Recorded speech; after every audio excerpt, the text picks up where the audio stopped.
Hello दोस्तों, welcome है आपका हमारे यूट्यूब चैनल में।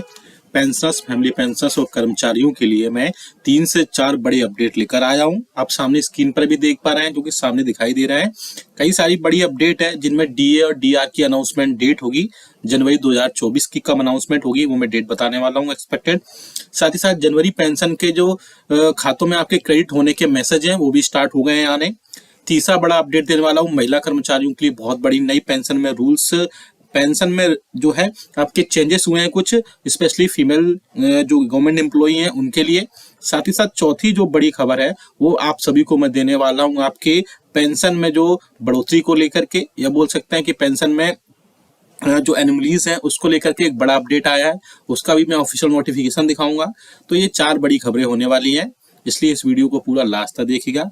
और अगर चैनल पर पहली बार आए या फिर हमारे चैनल को अभी तक आपने विजिट नहीं किया, या फिर अभी तक हमने हमारा कोई वीडियो नहीं देखा है, या फिर पहली बार वीडियो देख रहे हैं, तो सब्सक्राइब के ब्लैक बटन को प्रेस करके चैनल को सब्सक्राइब जरूर करिएगा। साथ ही साथ हमारे वीडियोस की लेटेस्ट अपडेट्स के लिए, लेटेस्ट इंफॉर्मेशन के लिए घंटे के निशान को जरूर प्रेस करिए, बेल आइकन को जरूर प्रेस करिए, तभी आपके पास हमारी वीडियोस की लेटेस्ट नोटिफिकेशन आ पाएगी और आप हमारी वीडियोस को इसी तरीके से आगे भी वॉच कर पाएंगे। चलिए पहली बड़ी खबर की तरफ लेके चलते हैं। जैसे कि आपकी स्क्रीन पर भी दिखाई दे रहा है कि पहली जो बड़ी ब्रेकिंग न्यूज आ रही है, डीए और डीआर की अनाउंसमेंट डेट कब होगी, जनवरी 2024 से आपको खातों में कब से मिलेगा। तो बड़ी ब्रेकिंग निकल कर आ रही है कि डीए और डीआर की अनाउंसमेंट डेट आपकी मार्च मंथ में होगी। मोस्ट प्रोबेबली चांसेस है 20 मार्च से लेकर के 30 मार्च या फिर 5 अप्रैल तक कभी भी इसका अनाउंसमेंट देखने को मिलेगी। साथ ही साथ आपको इसमें जनवरी, फरवरी और मे भी मार्च मंथ का डीए और डीआर का जो एरियर्स है वो भी आपके खातों में पहुंचाया जा सकता है। इसमें डीए और डीआर अनाउंसमेंट के साथ में जो एग्जिस्टिंग एम्प्लॉइज हैं उनके लिए इसमें एचआरए भी ऐड होगा। अभी आप सभी को पता है कि 7वें वेतन आयोग के रिकमेंडेशंस के हिसाब से कर्मचारियों को 9, 18 और 27 रिस्पेक्टिवली जेड वाई और एक्स सिटीज के हिसाब से आपको एचआरए प्रोवाइड किया जाता है। अब जैसे ही डीए और डीआर आपका 50% क्रॉस करेगा, उसके बाद में आपको 10, 20 और 30 यानी 10, 20 और 30% आपको एचआरए प्रोवाइड कराया जाएगा। यूजुअली जब 25% डीए और डीआर क्रॉस किया था तब भी इसमें बढ़ोतरी की गई थी, तब 8, 16 और 24 था। अब जो है इसके बाद में 50% क्रॉस करने के बाद में सर्विंग या एग्जिस्टिंग एम्प्लॉइज के लिए उसमें बढ़ोतरी होगी और फिर 10, 20 और 30% एचआरए उनको प्रोवाइड कराया जाएगा। डी और डीआर की अनाउंसमेंट जैसे ही होगी हम आपको वो भी आपको बताया जाएगा। दूसरी बड़ी खबर की तरफ लेकर चलते हैं।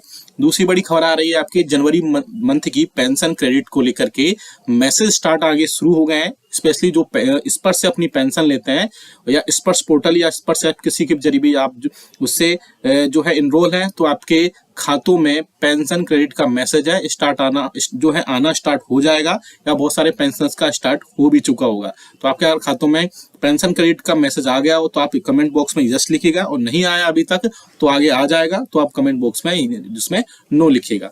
तीसरी बड़ी खबर की तरफ लेके चलते हैं। साथ ही साथ जो फोर्थ खबर है वो बहुत इंपॉर्टेंट है, हम थोड़ा बाद में बताएंगे, इसे ध्यान से देखिएगा। थर्ड खबर को, गवर्नमेंट ने नया पेंशन रूल निकाला है, महिला कर्मचारियों को एक बड़ी राहत दी है। अब बच्चों को भी फैमिली पेंशन के लिए वो नॉमिनेट कर पाएंगे। थोड़ा सा रूल चेंजेस हुए तो आप देख लीजिए। सरकार ने नोट किया है कि विभिन्न मंत्रालयों और विभागों से बड़ी संख्या में इसके रेफरेंस प्राप्त हुए थे कि महिला अधिकारियों और पेंशन भोगियों को क्या ऐसा करने की अनुमति है। सरकार ने महिला एवं बाल विकास मंत्रालय के साथ विचार विमर्श भी किया था, जिसके बाद अब इसकी अनुमति देने का निर्णय लिया गया है। पहले क्या होता था, पारिवारिक पेंशन पहले जीवित पत्नी या पति को ही मिलती थी, लेकिन अब जो है बच्चों को भी नॉमिनेट किया जा सकता है और बच्चों को भी नॉमिनी बनाया जा सकता है। आगे हम देख सकते हैं इसमें केंद्र सरकार ने इसमें काफी सारी चीजों में चेंज किया है, और केंद्र सरकार ने अब केंद्रीय सिविल सेवा नियम जो पेंशन के नियम है 2021 में संशोधन किया है, ताकि महिला कर्मचारियों और पेंशन भोगियों को अपने पति या पत्नी के बजाय पारिवारिक जो पेंशन प्राप्त करने के लिए अपने बच्चों को भी नॉमिनेट या नामांकित करने की अनुमति मिल सके। अब तक परिवार पेंशन पहले जीवित पत्नी या पति को ही मिलती थी, और इसके बाद में जो बच्चे होते थे वो पति या पत्नी की डेथ के बाद ही से प्राप्त करने के पात्र होते थे। लेकिन अब रूल्स में चेंज करने के बाद में कई सारी चीजें इसमें ऐड की गई हैं। सरकार ने नोट किया है कि विभिन्न मंत्रालयों और विभागों से बड़ी संख्या में इसके रेफरेंसेस या संदर्भ प्राप्त हुए थे कि क्या महिला अधिकारियों और पेंशन भोगियों को ऐसा करने की अनुमति दी जानी चाहिए। तो सरकार ने इसके अलावा महिला एवं बाल विकास मंत्रालय के साथ भी विचार विमर्श किया, जिसके बाद इसकी अनुमति देने का निर्णय ले लिया गया है। और कार्मिक लोक शिकायत और पेंशन मंत्रालय द्वारा मंगलवार को जारी एक बयान में सरकार ने कहा कि यह संशोधन प्रकृति में प्रगतिशील है और महिला कर्मचारियों पेंशन भोगियों को महत्वपूर्ण रूप से सशक्त बनाएगा। तो गवर्नमेंट के लिए एक अच्छा इनिशिएटिव है कि अब बच्चों को भी आप अपना फैमिली पेंशन के लिए नॉमिनेट कर पाएंगे, जिसमें उनको कई सारी चीजें का फायदा मिलेगा। इससे पहले रूल्स ये थे कि सिर्फ हस्बैंड या वाइफ को ही नॉमिनेट कर पाते थे, लेकिन अब बच्चों को भी नॉमिनेट कर पाएंगे अपनी फैमिली पेंशन के लिए। अब सामने जो नोटिफिकेशन देख रहे हैं ये जारी किया गया है भारत पेंशनर समाज की तरफ से। इंपॉर्टेंट नोटिफिकेशन है जो कि लिखा गया है डॉक्टर जितेंद्र सिंह को, जो कि मिनिस्टर हैं हमारे डीओपीटी के, या फिर बोल सकते हैं कि डीओपीपीडब्ल्यूडी के। अब आगे देख सकते हैं इसमें सब्जेक्ट में आप क्लियरली देख सकते हैं, इंपॉर्टेंट है कि equal pension for all ending discrimination against pre 2006 retirees BPS 68 AGM resolution number 10। तो भारत पेंशनर समाज की जो एनुअल मीटिंग होती है उसमें जो 2006 से पहले के पेंशनर्स थे उनके पेंशन में कई सारी चीजों में इनको एनोमलीज थी, या बोल सकते हैं कि उनको एनोमलीज दिखाई दे रही थी।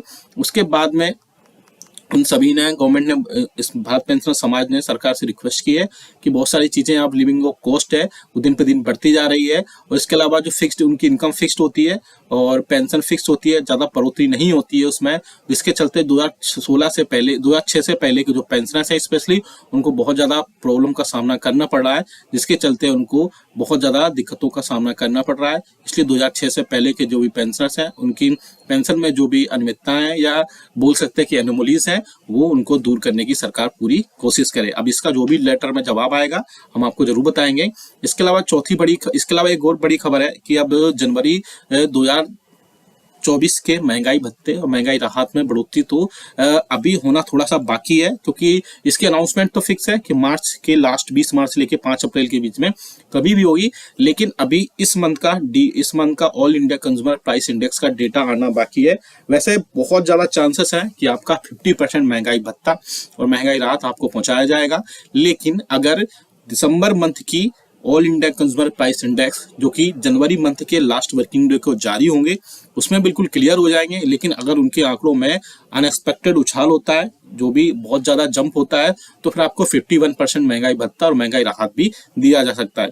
अदरवाइज आपको 50% महंगाई भत्ता महंगाई राहत मिलना बिल्कुल तय बताया जा रहा है। लेकिन अगर इसमें अनएक्सपेक्टेड बढ़ोतरी होती है, अनएक्सपेक्टेड उछाल होता है, तो फिर 51% महंगाई भत्ता और महंगाई राहत भी आपके खातों में मिल सकता है। आप हमें कमेंट करके अभी जरूर बताएगा कि आपकी जनवरी मंथ की पेंशन क्रेडिट होने के मैसेज आने स्टार्ट हुए हैं या नहीं हुए होंगे तो आप यस लिखिएगा, नहीं होंगे तो नो लिखिएगा। और आप इस पूरा पीडीएफ को डाउनलोड करना चाहते हैं, सारी इन्फॉर्मेशन को जो भी हमने आपको दी है तो वो भी आप हमारे डिस्क्रिप्शन बॉक्स से लिख सकते हैं, कमेंट बॉक्स में यस और नो लिख के। चैनल को सब्सक्राइब करने के बाद वीडियो अच्छा लगा तो लाइक करिएगा, शेयर सभी के साथ